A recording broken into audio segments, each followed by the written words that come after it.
Hello everybody, I am away in Coatesville this week, so I'm coming to you from, we'll call it the basement.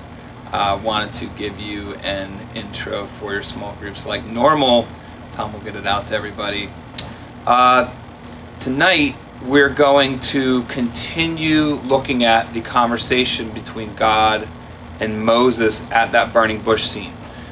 We only covered really the beginning of the scene as a large group, and I thought it would be a good passage to just move right on and discuss. So we haven't really talked about this in large group.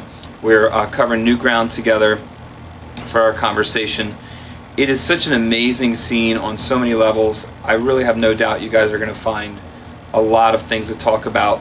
And in the directions for the discussion, I just have two parts. The first part, I give some ideas for discussing specific aspects of this conversation. Questions about why God said the things he said to Moses. Questions about the signs that Moses was given to perform. A reference to something Jesus says about signs and wonders and believing in John chapter 20. Ways to apply some of the specific things to your own life. Maybe you might find interesting parallels here with what Moses seems to be going through and our own walk with the Lord. Sometimes when the Bible slows down and gives us real detail, especially detail of discussions, one of the things it's doing, it seems, is giving us a glimpse into people's headspace, the way their thoughts and emotions were working when they were going through things. And there's just so much to glean there when we have that kind of glimpse, especially of a man like Moses.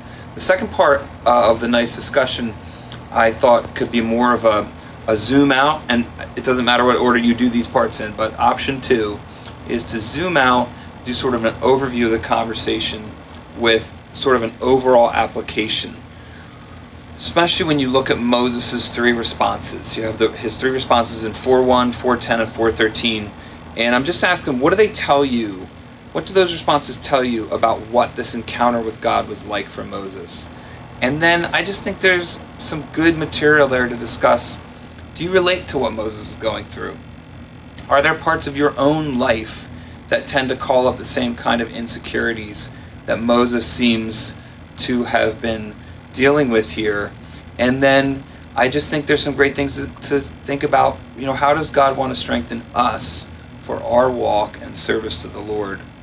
And how do we see the way he wants to do that and how he's dealing with Moses here? So there's also a bonus about fire imagery and holiness if you feel like getting into that, which is a little bit of a different direction. I just left it there on the sheet because I think it's some interesting things. But really, I think a lot of room here for personal application where we think about how God relates to people and how it is as we relate to God. So enjoy your discussions. Lord willing, we'll all be back together next week for our large group, and we'll continue even deeper into the book of Moses. God bless you and have a great night.